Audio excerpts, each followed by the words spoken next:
gobolka Maroodijeex iyo deegaanada hoos yimaada waxaa shalay ka bilaabmatay qaadashada kaadhka codeynta ku-xigeenka xogeyaha guud ee xisbiga UCID Cabdinaasir Yuusuf Cismaan Qodax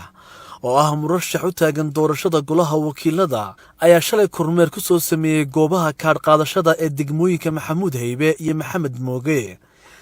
murashaxa ayaa waxa uu helinayay gaadiid la saaray sameecado oo wacyigelin sameynaya waxaanu halkaasi kula kulmay qaar ka mid ah bulshadii ku sugneed goobahaasi annagu UCID baanu nahay iftiinka dalkaanu nahay ilaystiintaanu nahay aqoonyahan baanu nahay abwaaniintii baanu nahay indheer garad baanu nahay ilaahamin baanu nahay ummaddii nebigaanu iimaanka ilaashado waxaan helgaal ahayno aslaynka quraanka iyo aliya nebigiina raaca walaa UCID uga rida ninkii aaniga aqbalino xaggeeda aakhira ka qaban kitaabka ku eriyan doono isaga ku ashatayni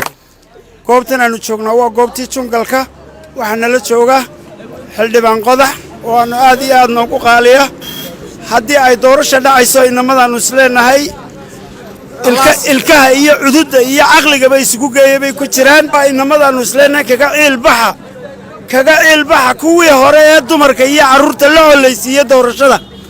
goobta ammaan bay u socotaa doorashadu kaadhkii si wanaagsan baa loo qaadanayaa ilaahay abaarta haynaga soo jabiyaa aamiin dhah murashax Qodax oo halkaasi ka hadlay ayaa baaq u diray bulshada bishu tahay 31 bishii saddexaad waxa bilaabmay kaar qaybintii dadka codbixiyaasha halkaanu joognaa waa Maxamed Mooge degmada Maxamed Mooge gaar ahaan xaafadda jungalka oo ah meelaha ugu codka badan degmada Maxamuud Haybe degmada Maxamed Mooge ugu codka badan aymiin marka insha Allah waxaan dadku ku baraarujinaynaa saddex shay soconaysa kaar bedelku saddexda cisho markay dhamaatana 10 cisho dambe wuxuu oolayaa iskuulka Maxamed Mooge ooli doona oo hal goob lagu soo ururin doona marka waxaan ku guwaabinaa dhammaan bulshada intii halkan bariga dhow kaar ka qaatay si fiican bay isku diiwaan galiyeen abaabul badan baa ka dhacay maanta sidoo ma aloosna waxaan ku guwaabinaa dhammaan bahweynta ku nool xaafadda Maxamed Mooge inay u diyaar garoobaan oo kaarka labada cisho dambe halaana ay ka qayb qaataan odayaasha waxgaradka waayeelka cuqaasha iyagana waxaan faraynaa inaanu runtii qayb la xal ka qaataan hawsha baaxada leh oo ay maanta fadhiga ka kacaan oo ay isku waabiyaan goob walba amba xaafad walba wax lagu qiimeyn doonaa inta qof ee kaarka ka qaata hadhowna codkooda la keeni doonaa marka tacabkii barigii dhow aynu galnay yaanu khasaarin waxay leenahay fadhiga laga kaco labada cisho dambe laga faa'iideysto aynu gunta dhiishas ka dhigno aynu gacmaha isqabsanno taasoo bal xildhibaanada musharaxiintana ugu helin doontaan hadhow too doorashada madaxweynahana aad ugu helin doontaan haddii la dhaahdo marka fadhiga laga kaco insha Allah si fiican baan 25 goobood ee saaka Maxamed Mooge iyo Maxamuud Haybe ay uga socotaa kaar qaybintu ilaahay waxaan ka baranay ilaahay abaarta naga soo jabiyo ilaahay guushahayna siiyo musharaxiintuna kuwii khayr qaba Allah inooga dhigo codkiina u hubsada maanta waxaan leeyahay cidii wax idin qaban karaysa amba cidii codkiina aad ku aamini karaysa idinkuna maanta ku aamina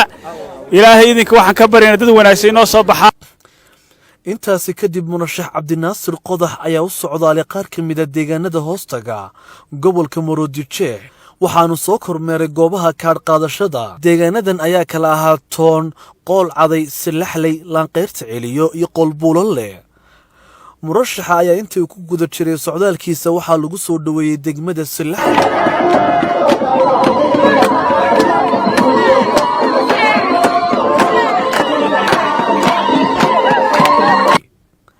qaar ka mid ah bulshadii soo dhaweysay ayaa halkaasi ka hadashay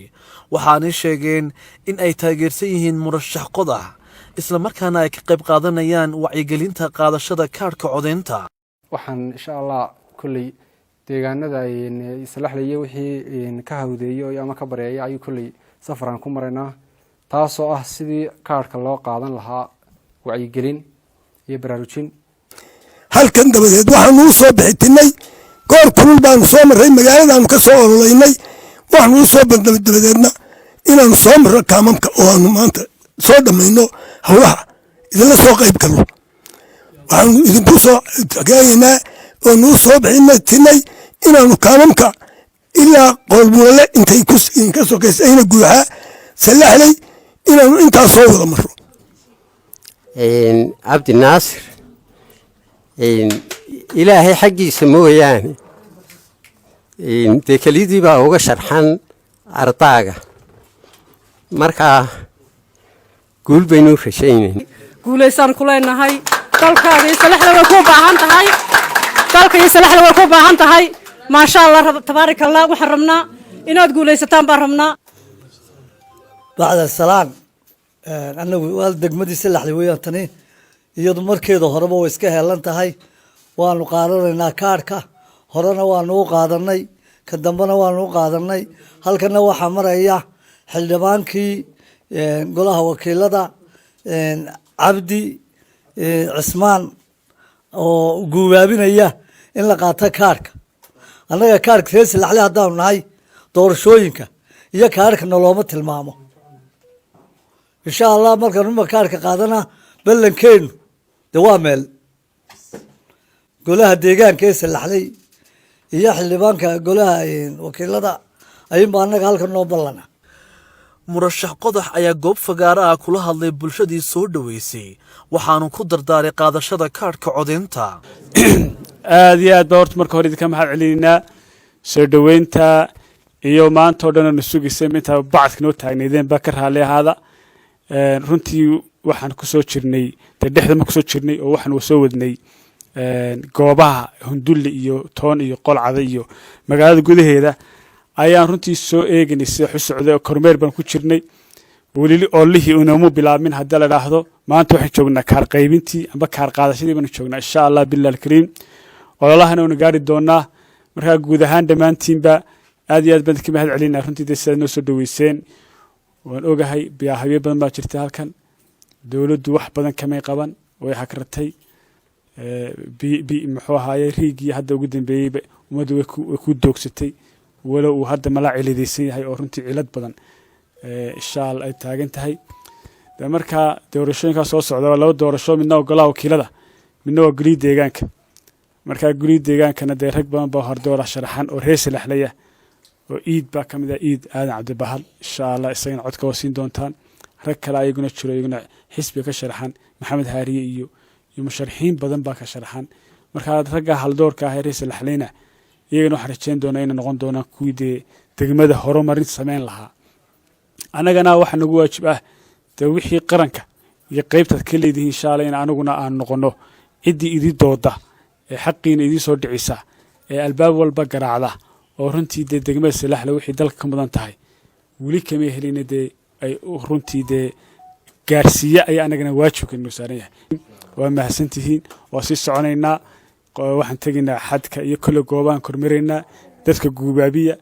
salaxle fadhiga ka kacdo intii qof halkan kaarka berigood iska diiwaangelisayna kaarkii ha qaataan ku guubaabiya insha allah doorashadana haddii ala idhaahdo waan isku soo noqonnaa xafiiskii waa furanna xafiisyo waan ka furanna halkan oo muxuu ahaaye kambeynkii waan geli doonaa waxaasoo dhan waxaan ku gaari doonaa laakiin maanta waa kaarkaas aad u qaataane taana falowgeed qaata murashaxa ayaa intaasi kadib waxa uu sii watay socdaalkiisii waxaanu sii maray deegaanada burcaduure balliga cabdi celiyo iyo deegaano kale isagoo socdaalkaasna ku soo gebagabeeyey deegaanka rabaso socdaalkan dheer ee ka soo bilaabmay hargeysa kuna soo dhammaaday deegaanka rabaso ayaa ujeeddadiisu ahayd sidii bulshada loogu wacyigelin lahaa qaadashada kaadhka codeynta maxamed midhaq warsame ariel t v hargeysa